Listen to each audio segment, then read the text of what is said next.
Tisha, where are we right now? We're right here on the Mount of Beatitudes. The Mount of Beatitudes is actually where the Sermon on the Mount took place. So the facility that we're standing in right now is a Catholic structure that was built here? Yes, and it was built by orders of Mussolini. Mussolini. Yeah. And they built it to commemorate where the Sermon on the Mount took place. Now, they built the church like most Byzantine churches in an octagonal structure, and that was, in this case, to commemorate each of the Beatitudes, all starting with the word blessed. Right. In Hebrew, the actual word is ashrei, which is it's not blessed, it's actually happiness, better translated. Not a ha ha ha, he happiness, but a contentment and a happiness that God alone can give us.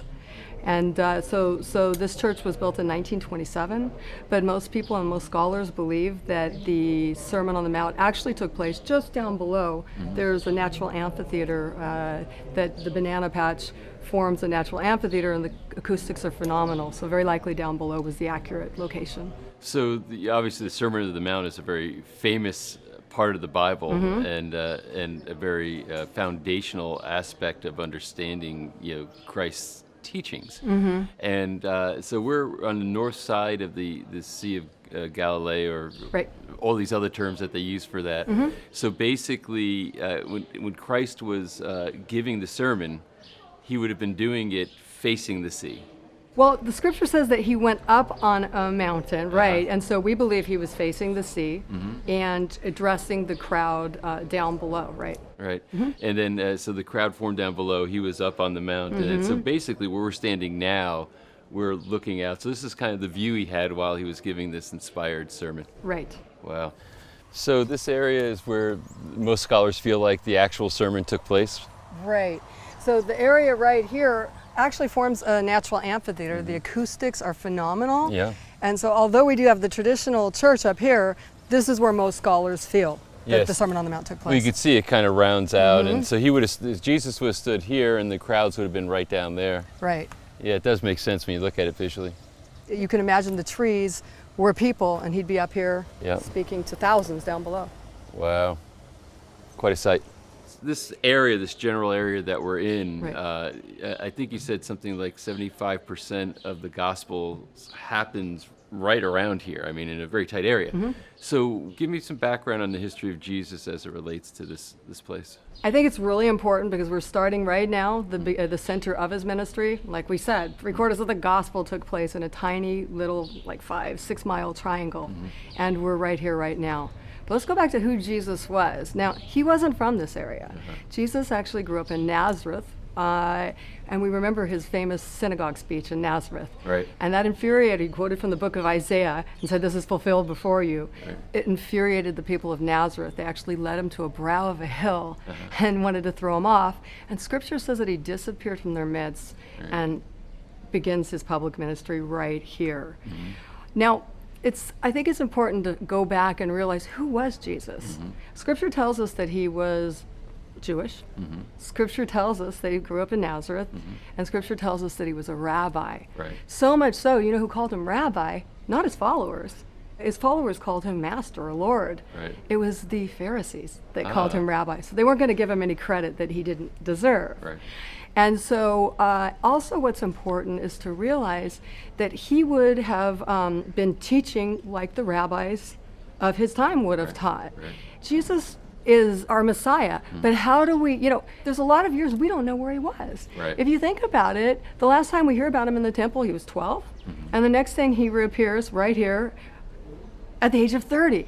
That's a lot of years you don't know where he was. Right. And from his hometown of Nazareth, which is behind you, I think, as I'm looking, how far are we from Nazareth? We're about a 30-minute drive. Yeah, so walking it's a couple days maybe? At least a day's walk, probably. Yeah.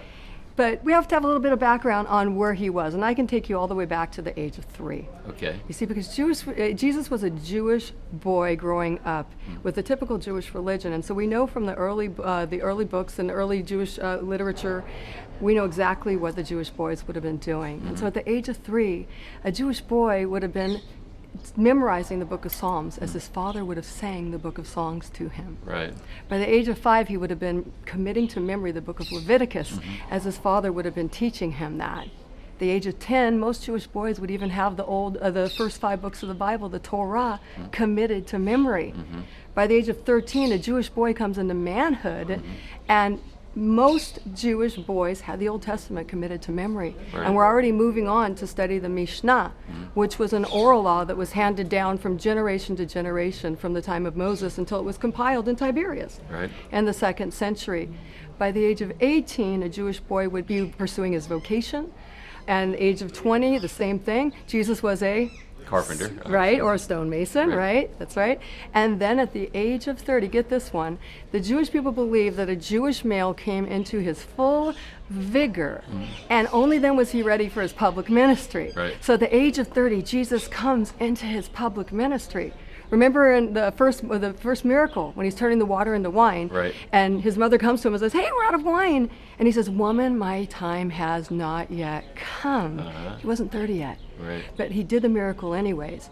But at the age of 30, he comes onto the scene in his public ministry, and he has 3 years to change the world. 3 years. I think it's interesting because it's like approximately 65,000 thoughts go through our mind a day. He didn't have a second, a moment that wouldn't count for the kingdom. He was a kingdom person at all times. And that's the essence of the Beatitudes, attitudes for kingdom people to be in. And that's what that means, attitudes for kingdom people. And so, and basically this ministry happened mostly right here where we are. And as you said, Nazareth was not that far from here, half hour by car. And then he appeared here, and this is where so many of the stories unfold. That's right. This is where they unfold. And then you have to understand that when Jesus was teaching, he taught in a way that was typical to rabbis called remez. What is remez? It means alluding to. So if we've already established that Jewish men during the time of Jesus had scripture committed to memory, all a rabbi would have to do is say a word, a key, a phrase, and all of a sudden an entire passage would explode in the listener's mind, and you would know exactly what he was pointing back to in scripture. So Mussolini had this place built when? In 1927. Now, what gave him the land rights to be able to do this? Well, different churches came in and purchased land and ordered the erection of churches on the original, many are in the original sites where Helena had designated. In this particular case, it wasn't. And so they built it in 1927, and an architect by the name of Antonio Barlucci built it. Yeah, this obviously is a very popular spot for people to show up and visit. You can see a lot of activity around us. People come from all over the world. They have that one time where they want to make a pilgrimage and see where scripture took place. Yeah, amazing. Prophets walked and the miracles took place. When he landed in Israel, so we must praise him in an African way. He came down from heaven. When he landed in Israel. There was trouble. He came down to Africa. So we must praise him